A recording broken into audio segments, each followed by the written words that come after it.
When was the last time you checked your blood pressure? Was it this morning? Was it yesterday? Was it last night? Oh my. Tell me, Mikey G, when was the last time? Well, I haven't tested my blood pressure for a little while. I'm not sure why. I know why. I'm not seeing anybody testing any blood pressure for a while, so I didn't go and check it. Everywhere I go, and I find that they're doing these medical checks, I would do a blood pressure check for myself. But for some unknown reason, it keeps coming back really good. So I haven't checked it for a while, so I don't know if anything has changed I because know how it's things are. good. I know it's good. So today, Dr. K is going to take us on a journey. Now, we have heard of high blood pressure or hypertension, referred to as a silent killer. I wonder what that means, the silent Silent killer. killer, So, hypertension. Dr. K will be sharing much more with us today. She's a physician with many years of experience. She's board certified and she has a passion for primary health care. And there's an area of medicine, as I just recalled, that I'm going to ask her to revisit because I had a question about that one, but we'll Ah, have that discussion after she comes on. So after the break, Dr. K will be sharing much more with us. of course, when we come back.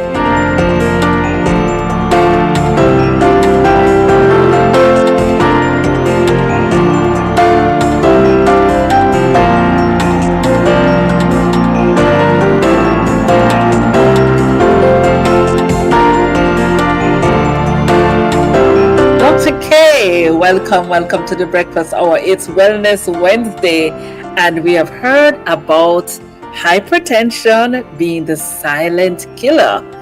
Tell us more about what that really means. Good morning, Lady Elise. Good morning, Mikey G. Good How are you morning, this Dr. morning? K. Good morning.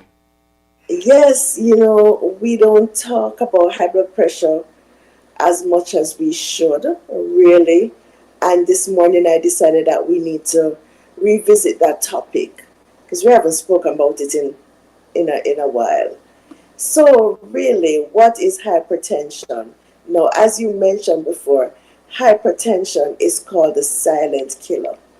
And the reason is studies show that about 40% of persons are walking around with high blood pressure and they don't even know.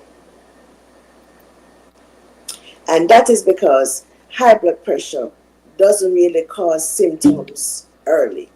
When it actually causes symptoms, it's usually later in life. So basically, what does high blood pressure mean? High blood pressure means that your blood is pushing too forcefully against your artery walls, right? And that means that the pressure, so your blood is pumping pressure, your heart is pumping blood, but it's pumping against pressure in your blood vessels, okay? And as a result of this pressure in your blood vessels, what happens? You can get damage to just about any organ in the body. So it can damage your brain, it can damage your heart, it can damage your kidneys, it can damage your eyes, it can damage your genital organs, especially for men, they get erectile dysfunction. It can damage your blood vessels, where you can get um, aneurysms and also dissection of the aorta. So a lot of times people do not know that they have high blood pressure until there's an issue. So how would we say we have high blood pressure? So you go to your doctor, and every time you go to your doctor does your blood pressure. And you might be saying, oh, my blood pressure is always normal. Why is my doctor doing my blood pressure? But we're doing your blood pressure because once you see that there's a steady increase in your blood pressure, then it might be a reason for concern, and something might need to be done. So what is normal blood pressure? So you have the top reading and the bottom reading. So anywhere between 90 and 129 is normal. So over 130, we say you have high blood pressure. consistently. So there was a time when it used to be 140? over 140, but now the studies have changed. So I was it's just about to ask that question. yes, we used to say anything over 139. So up to 139 is normal, over 89. Now that has gone through the window. Normal blood pressure is the top number, 90 to 129, and the bottom number, 60 to 79. So I checked my blood pressure today, okay, twice. First time it was 109 over 58, and the second time I checked my blood pressure, it was 116 over 64. So And that would make it a normal blood pressure. that's correct, because it's between 90 and 124 at the top and 60 to 79 at the bottom. So if you notice that your blood pressures are consistently 130 over 139, 80 over 89, your doctor might say, your blood pressure is elevated. They may not want to start you on medication then, but they're starting to give you advice as to things that you can do to try to lower that blood pressure, and they're going to be keeping an eye on your blood pressure, okay? So what happens when your blood pressure gets elevated? Your heart starts working more Okay. to pump blood. Because remember, what happens is that your heart is pumping blood through the vessels to supply the entire body. I've heard persons say that they have an enlarging of the heart. Would this be a That's result of correct. something like that? Yes. So what happens over time, if you keep is this way, if you keep pumping, the pressure increases. It's the same thing like you go to the gym and you're lifting weights and lifting weights and lifting weights. Then your muscle is going to get bigger. The only difference is that the heart muscle is a different kind of muscle than your muscles in your arms or in your legs. So those get bigger and they get taut. But once the heart muscles are working, the heart muscles are going to stretch out. So when So it they're get, going to get so you're bigger, saying when but when the they're heart going to muscles stretch get out. bigger, when the heart muscles get bigger, then it gets weaker. Then that's what you're saying. That's correct. Okay. That they say first they'll tell you you have left ventricular hypertrophy. That means the vessel, the heart wall or the wall itself of the heart becomes bigger, and then eventually you end up with heart failure where your heart stretches out, so the pumping action of your heart is not the best. So as a result of that, your heart is pumping blood, but it's not pumping effectively. So it's unable to meet the demands of the body because one pump is weak. And when the heart stretches out like that, what happens is that the electrical activity changes, and then you can get something called atrial fibrillation. So Go ahead. you're not at risk for a heart failure or something to that effect. Yeah, well, you're at risk for heart failure when your blood pressure becomes too elevated. So as I say, when your blood pressure is elevated over time and your heart is pumping against the pressure, what is happening is that your heart, every time it's working so hard that eventually the heart gets weak. And once your heart gets weak, it's going to fail. Wow. So as I say, when you go to the gym and you lift weights, your muscles get bigger, but they still get taut. In terms of the heart, which is a different kind of muscle, not skeletal muscle, but smooth muscle, when you're doing that, what happens is that you're losing tone of the muscle of the heart. So you're not pumping as effectively. So your heart becomes flabby instead of taut. So one pump, which would give you a lot of blood, is not giving you the same volume of blood to go out. I mean, your heart now is going to be working overtime.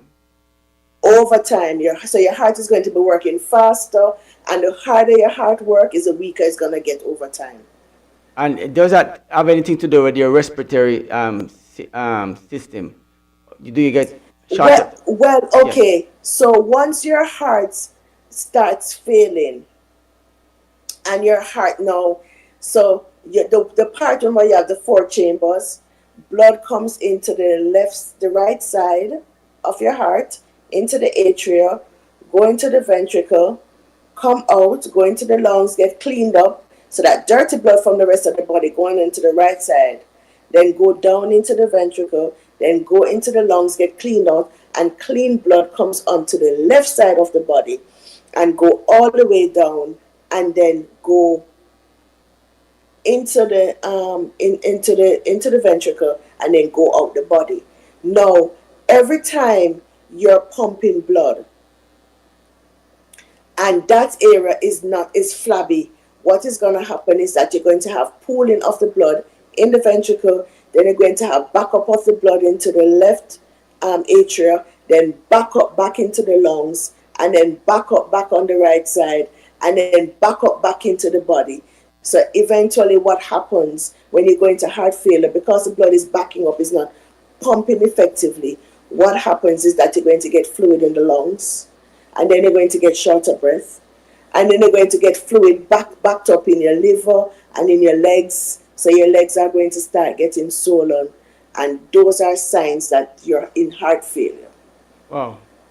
So if I find these symptoms, what's my best move? What would the best thing for me to do? If you find those symptoms, you shouldn't find those symptoms, because the point is that when you find those symptoms, the horse has gone through the gate. So you're talking about preventing these things from happening. Want to have those symptoms, because the moment your blood pressure is elevated, you want to control that blood pressure so you do not get damage to your heart. Because hypertension hurts your heart, because your heart is working against increased pressure in the blood vessels, and so it's pumping, and anyhow it starts pumping too much, prolonged periods, long years. It doesn't happen overnight. Yes. It takes years for it to happen. And when that happens, eventually you're going to have pooling or backing up of blood all the way into the lungs on the right side, and then go into the limbs, because the blood is pooling. It's not being able to circulate. Not circulating properly. So your system is backed up a little bit, and creating a problem for your circulation to take place. That's correct. Well, I'm finding that there's a lot of persons in this time is suffering from hypertension or high blood pressure, as it were. I've heard of a lot of cases of persons who are on blood pressure medication, and of course be on treatment for high blood pressure or hypertension. Question is, can anyone really get healed or get relief from having to take any of these blood pressure medication? Can this be reversed? Can the whole hypertension thing, can it be reversed at any point? So I wouldn't say reversed.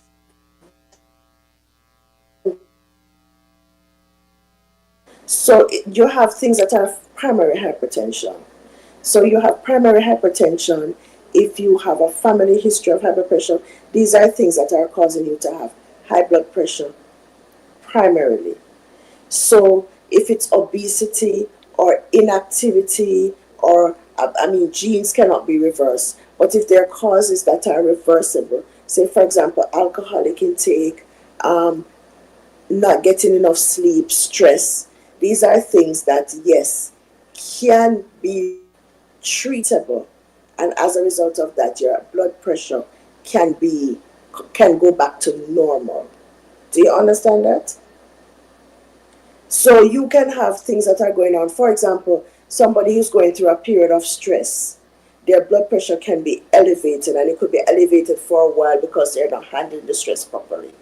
And somebody, say for example, your diet is horrible. Do you realize that one of the worst things that we can do for our blood pressure is eating out? Eating out? You mean like at restaurants and Absolutely, because a lot of the foods are processed foods. So you're saying They're then, high in sodium. So a lot of the food that we eat, Mikey G, is like there's so much. That's why we need to stop eating processed foods, and we need to prepare our foods from scratch as much as possible. That's a healthier option to try to prevent high blood pressure. When you're eating out, you're eating more processed foods than you can possibly think that you're eating. And what I noticed nowadays, Dr. K, is that younger and younger individuals are facing this chronic illness. High blood pressure is something that is becoming, and I don't know that perhaps we have become more sensitive to checking this as a baseline thing. Just like how you check your temperature, your pulse, you check your weight, your blood pressure is one of those things that you do check. And I find that a lot of younger persons are faced with the challenge of managing their blood pressure. Yes, and I think because the awareness has increased in Yes, terms of hypertension and high blood pressure, so a lot more people are basically being more aware and getting their blood pressure checked. Now remember, historically, younger people never used to go to the doctor to get their blood pressure checked. So right. now that everybody is getting an annual wellness check, they're more I, likely. is it is it because they have recognized an increase in high blood pressure in younger persons over a period of time, and a growing crisis may have come about that is requiring the checks to be taking place now than before. I don't know. I'm just in awareness. I just think it's just more younger persons are actually seeking medical attentions. Because listen to me, young people don't necessarily like to go to the doctors. When you're teenagers, 20-year-old, 30-year-old, up to 30s, how many persons who are between late teenage years and 30 go to the doctor for no reason, especially males? I would say I would ask this though, Doc. Is the science saying that younger persons are getting sicker earlier at this point in this time? Are younger people more sick in this time if you look at this time zone versus applied to maybe say 20, 40, 30 years ago? Different. Would it be saying that science is saying that younger people are getting sicker at this age now than before? I'm not. I'm just thinking about it like that, possibly. And you know what I'm thinking too? I know your address, Dr. K, to answer this question. I think too, because of the fact that we are more aware and we are doing a lot more screening, it means that we are finding a lot more younger persons because perhaps it existed before in a lot of younger persons, but they weren't being screened adequately for high blood pressure. So it's an interesting question. Dr. K, over to you. The ball went into your court. Yes, so what happens is that I think with younger persons, there there possibly is an increase in some of the illnesses that we considered, say, chronic medical illnesses.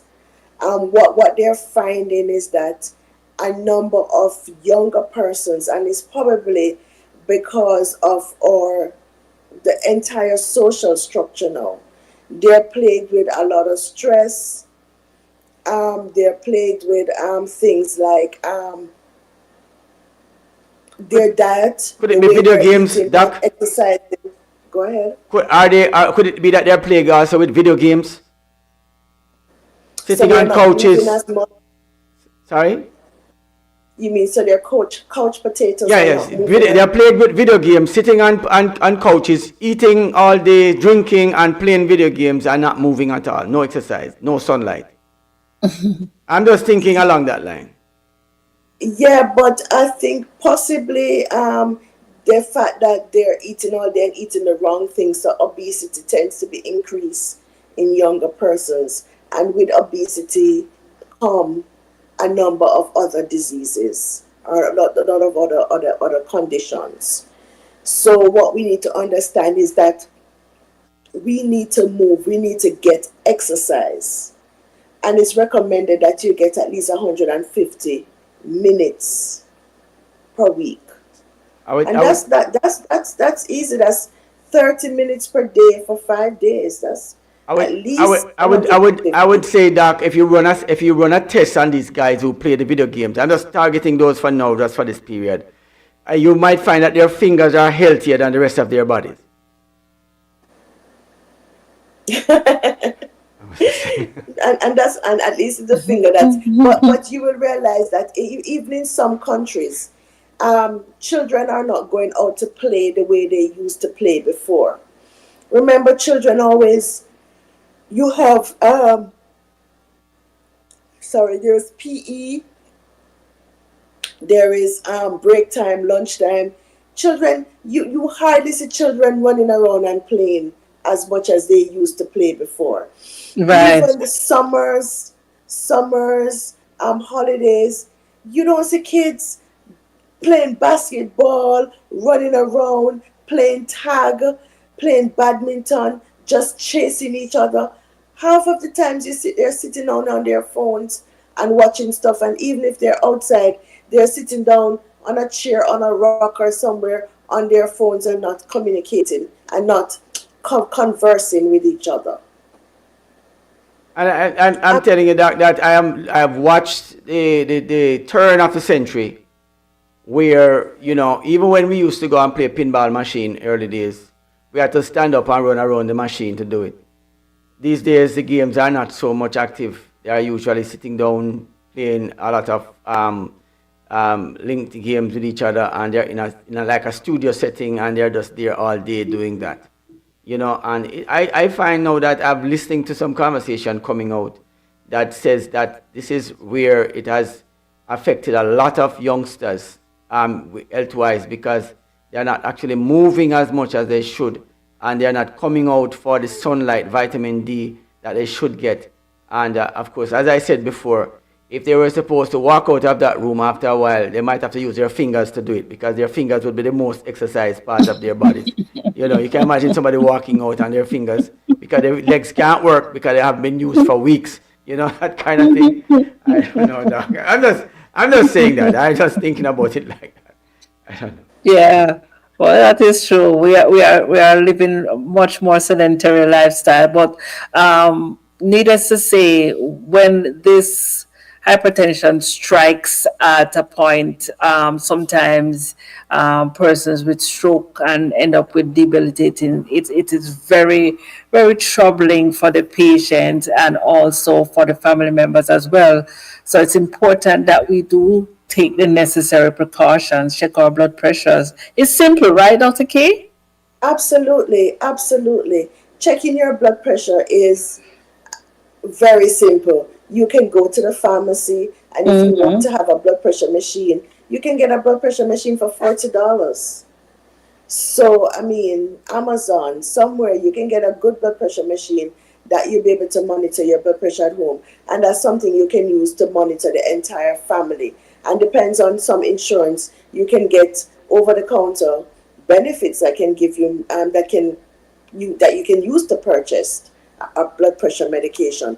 But the thing about blood pressure, as we said before, is that because you're pumping against this high blood pressure, it's high pressure in the vessels, what happens is that you get damage to the blood vessels. We Yes. talked about the damage to the heart before, that once you're pumping, eventually your heart becomes weaker, and then the fluid backs up and you can actually get heart failure. But once you're pumping against the blood vessel, what you can do is damage the blood vessel. And every time you hit the vessel and you're damaging the vessel, you're causing atherosclerotic plaques to build up in the vessel. And once that happens, you're actually decreasing blood flow to the vital organs. I was So you're decreasing blood. Go ahead, Doc. When I finish, I was about to So you're ask you about dec- plaque, but I was about to ask you about plaque, and you're explaining it now. So I guess I'm getting my answer. right. So once you're damaging the blood vessel, Once there's a healthy blood vessel, if you look at that one, in the bottom is not a healthy blood vessel. Once you're damaging the blood vessel, what you're doing is building up. It's like you're building up deposits into the vessel. And worst of all, if you have high cholesterol or diabetes combined with a high blood pressure, that's a big killer. Okay, and so the blood that is going through the blood vessel now is decreased, and that is why you can get the strokes. So decreased blood flow to the brain. You can have decreased blood flow to the heart, where you can get a heart attack. You can have decreased blood flow to the kidneys, where you can damage your kidneys, and you can also damage the huge blood vessel in your body, which is called your aorta. By after a while, think about it like say for example, you have a pipe. Um, mm, what kind of pipe? Say you have a PCV pipe or something that eventually, or think about something plastic that you have, and it's you leave it in the sun or you keep hitting against it. Eventually, it's gonna get brittle, Yes. and with the brittleness, you're still pumping against that brittle thing. Eventually, It's it's going to gonna crack. give way and it's gonna break open, Mm. and that we call that aortic dissection. So a lot of persons, when they end up knowing that they have high blood pressure, is when they start feeling chest pain, or they feel dizzy, or they have stroke, or they have problems with their eyes, because blood pressure can cause ocular hypertension. So you can get damage to your blood vessels in your eye. In fact, there are times that you can see people who they say a blood vessel popped in my eye. Have you ever seen I've it? I've heard Yes, about Witness? it. yes, on several occasions. Right. And sometimes the pressure in that vessel increases and it can actually rupture. And you can see the blood in the eye. Or sometimes you can have people can get seizures, severe headaches when the blood pressure again. But really and truly, you don't want to wait for those things. People who have and I've heard so many persons, do you take your blood pressure medication? No. I only take it when I start feeling something. So when I get a headache, I know that my blood pressure is high, and that's when they take their blood pressure medication. Or they're not feeling good, they're feeling dizzy, they're feeling fatigued, and that's when they take their blood pressure medication, which is the worst thing to do. And Mikey G, you were asking me if blood pressure can be reversed. Yes. And I'm saying blood pressure in itself depends on the cause of the blood pressure, high blood pressure. Because if you decrease the condition, there are people who have obesity, who eat really terrible, eat a lot of processed food, who have a sedentary lifestyle. And when they change all of this, they modify their diet, they modify their lifestyle, they start cooking at home, eating properly. And what they realize is that instead of needing 5 different medications, they might go down to four, three, two. And sometimes, even without medication, their condition has been reversed. And that is depending on how far gone it is. Because when it's far gone, there's not much. It's like the horse has gone through the gate. But if you have taken it into consideration early in life, you might not have severe damage. You can have reversible damage. And as a result of that, you can actually um, be without blood pressure medication being monitored. And there are a number of other things. People use a lot of traditional stuff to get their blood pressure down. I mean, one is cloves, cinnamon, they use garlic, they use a whole host of stuff to get their blood pressure down. All sorts of organic stuff to get their blood pressure down. And I'm not going to knock them and say it doesn't work for high blood pressure, but make sure the blood pressure is monitored. And if you're on medication, you need to speak with your physician that I'm taking this and my blood pressure is going down. Just don't stop taking your medication cold turkey because I'm taking some garlic herbal mixture, and then eventually it probably does it for a little while because you had the medication on board, and then you stop, and then eventually your blood pressure shoots up, and then you know what, you get a heart attack or you get a stroke, and you say, but my blood pressure was normal. and I've been taking this. But you need to speak to your physician. Yes, they can work with you to try to get your blood pressure under control. And if you're taking something which is a natural remedy that's actually getting your blood pressure down, yes, that can happen. And the doctor might decide to, okay, so your blood pressure is constantly going, is say your blood pressure is 90, and so 90 over 60, 95, 98, and you say, doc, I think my blood pressure is, constantly, your doctor will definitely decrease your blood pressure medication until they realize that, hey, you might not need it anymore. Wow. But as I say, one of the best ways to control your blood pressure, know your numbers. Know your numbers. Remember, age is a risk factor for getting high blood pressure. Genetics is a risk factor. Obesity is a risk factor. Inactivity is a risk factor. Eating a lot of processed food is a risk factor. And you have to understand, these young people, pizza, turkey, processed this, it's like sausages. It's like almost everything that they eat. They go to Publix or they go to the store. They go to Subway and they're getting a sub. What is in there? Cold cuts. They're processed food. Or they're getting pizza and they have lots of stuff on it. And they have, they say, oh, I don't eat pork, but I'm eating turkey bacon. And they're eating that every day. That's still a lot of processed stuff. So Yeah. you might not. And then I don't eat meat, but I'm eating dinner roast every day. And I'm eating processed vegetarian food, which is laced, a lot of them are laced with a lot of sodium, especially that dinner roast. And a lot of people are not using it much anymore because it's laced with so much sodium. So you have to decide on everything that you're going to eat, because yes, you might not eat the meat and you might eat another form of plant-based meal, but then you have to look and be smart about it. What's the sodium content in this thing? Because that's a killer. And we need to realize that a lot of things that with nitrates, which produce a lot of free radicals, we need to stay away from a lot of those foods. So read, man. Yeah, read the labels. And one more Read the question before labels. we get out, Dr. K.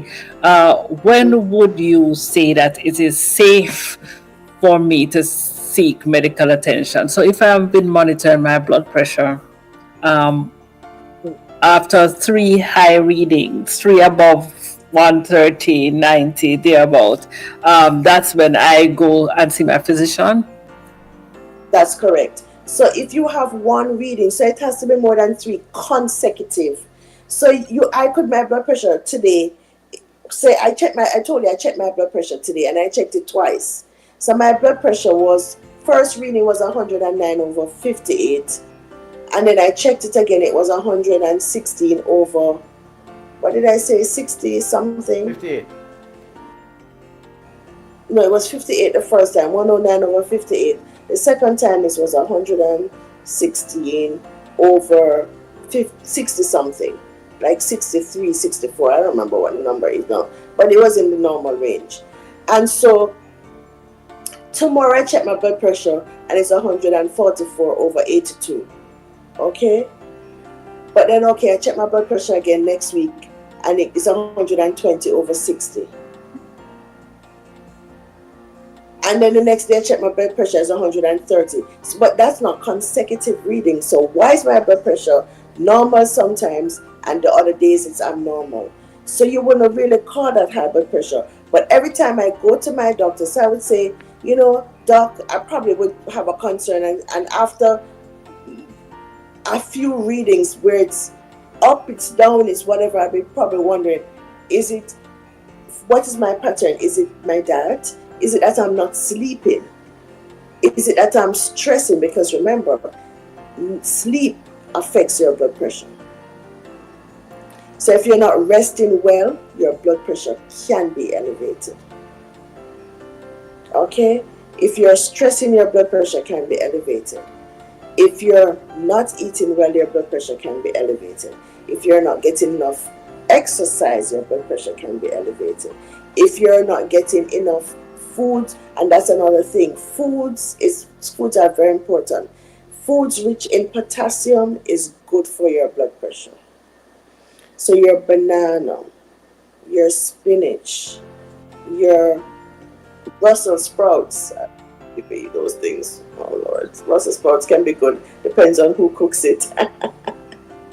so so you have so you have all of those things that are rich in potassium. These things are good. Your eggs, your stuff. These are good for your blood pressure actually.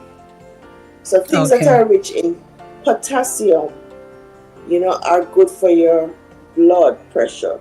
So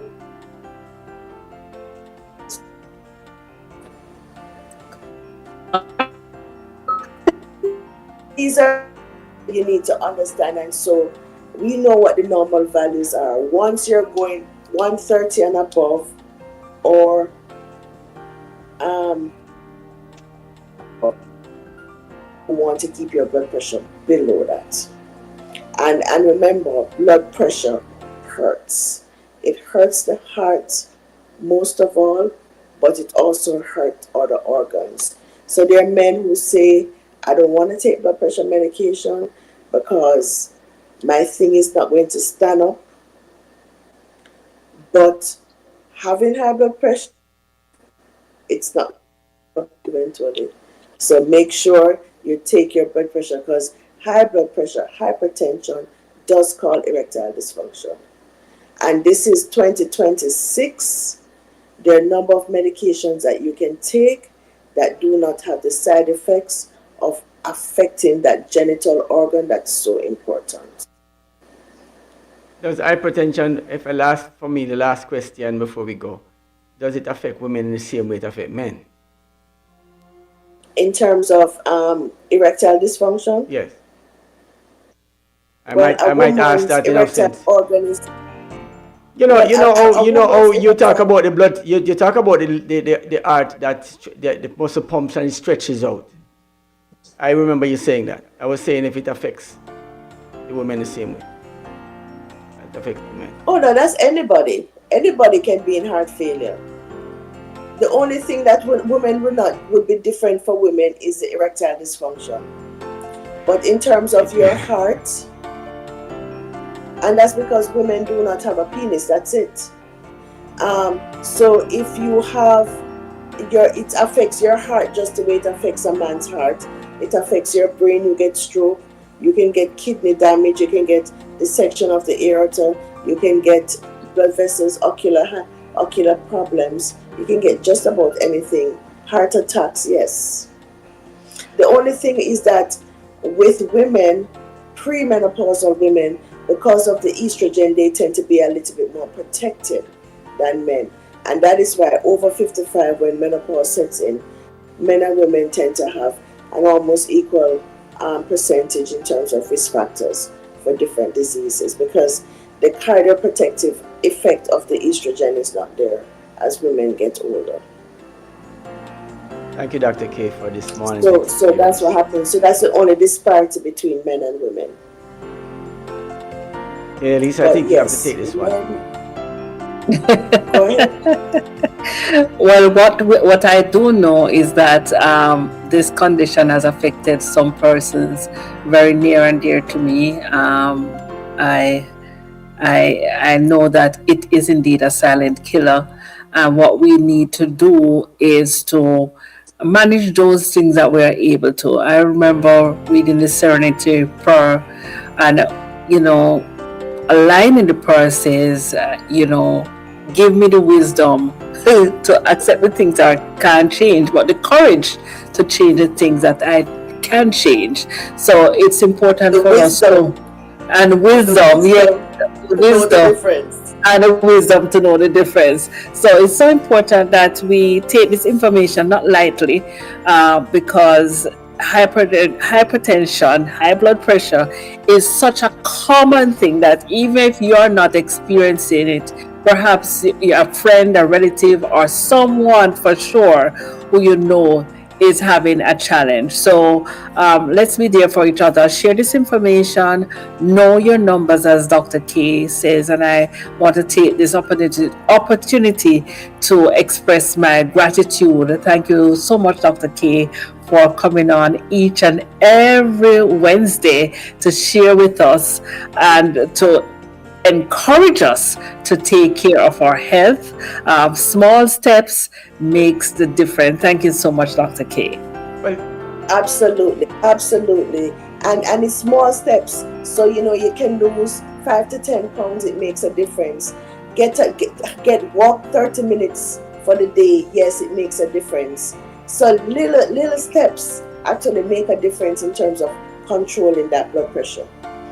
all right, so thanks, Dr. K. I want to say thank you very much. I think, by just listening to the conversation, I almost asked about elasticity and if it affects, the blood pressure affects, I wasn't saying that, but maybe another time we'll talk about that. Yeah, but it does. Maybe. Remember, your blood vessels are basically, it's like an elastic. I was talking Your about somewhere smooth else. muscles. Think But, about your smooth muscles. You think about your smooth muscles, they're like, for example, an elastic band that stretches and expand and contract. And think about when you have an elastic band that is in a state of prolonged expansion. That's the word. You have it stretched out for a long time. Does it ever go back to where it was originally? That was my. It doesn't. That was my question a while ago, and I know, and you're just, I'm thankful that you said it. It will not go back if it's stretched out, and I know. Doc, thank you. You know what I want to do this even morning? if you put it back to a point, it will not go back. It will not go back, and that's what I wanted to make clear. That if you Doc, thank you for joining us this morning for this morning's experience. Of course, today we understand you're celebrating also our birthday.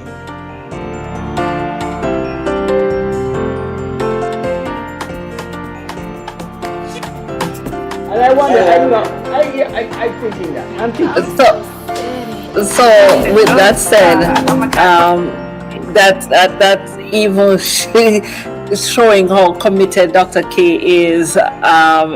And I want to wish you all the best on your Earth Strong, and wishing you so many, many, many more happy, blessed, healthy ones as you continue to share with your family and friends here, the Flashpoint family. Thank you so much for all that you do. Wishing you, and I'm raising my glass with my glass. You have your glass right there. All right, let me do it like this. Happy birthday to you. Happy birthday to you.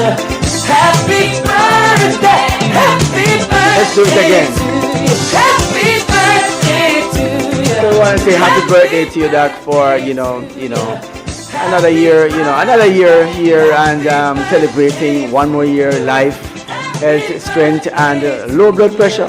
Happy birthday. Normal blood pressure.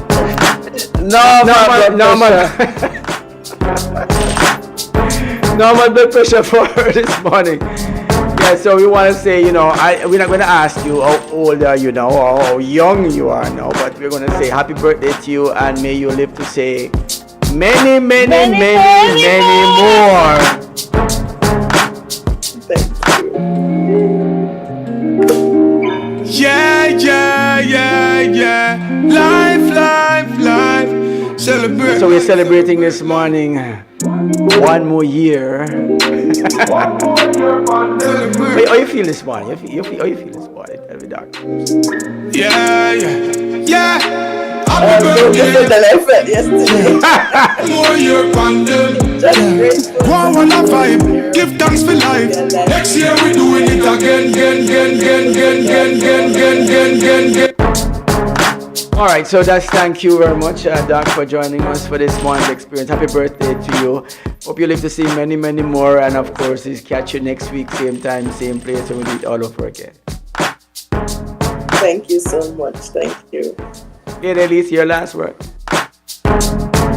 Have a beautiful, a splendiferous day. Thank you so much. Thank you.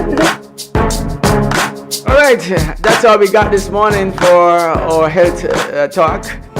Catch you next week, guys. But of course, stay tuned. Much more to come.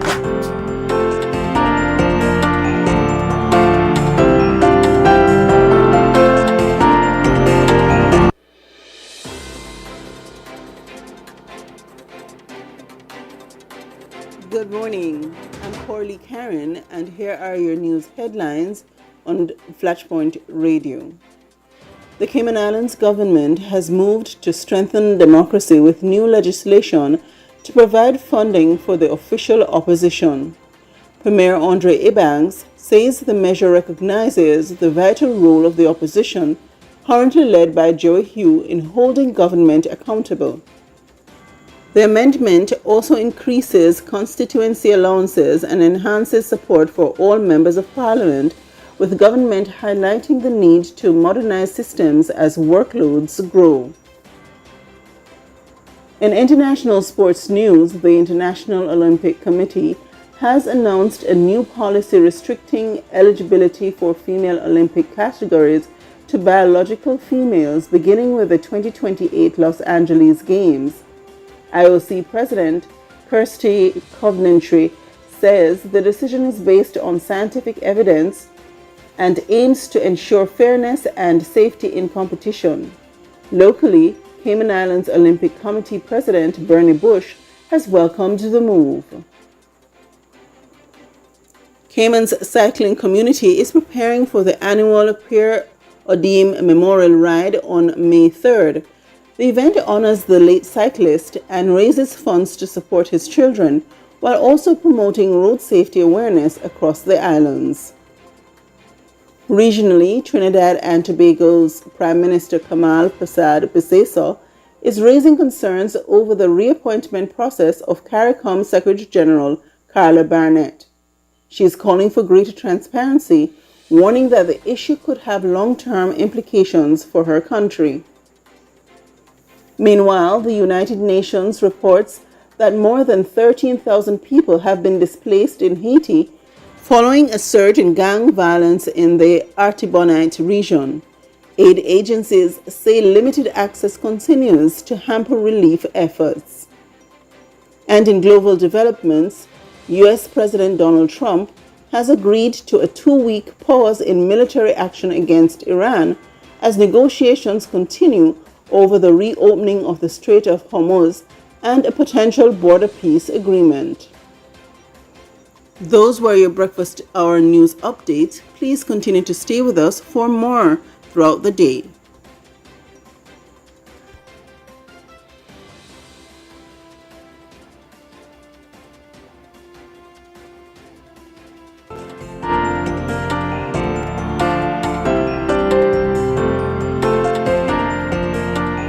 Of course, welcome back. Of course, we had such a robust morning, celebrating, Dr. K's birthday as well, and of course, news and all the things that are happening around us. We want to thank you guys for joining us this morning for this morning's episode of the Breakfast Hour. What a morning! What a morning! Wealth of information to take care of our health and benefit us. It is.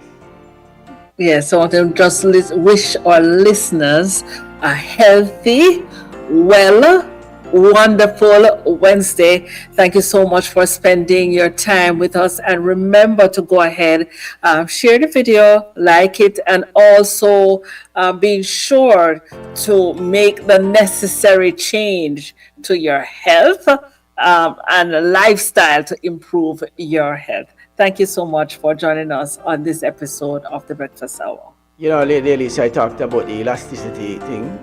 I was saying it. Now, they say when it stretches out, it can't come back. I was thinking about the blood pressure. All right, everyone, thank you for joining us this morning. Have yourself a good one. Catch you tomorrow morning, same time, same place. One more year upon them. Dr. K, big up yourself. Have yourself a God bless day. Happy birthday to you.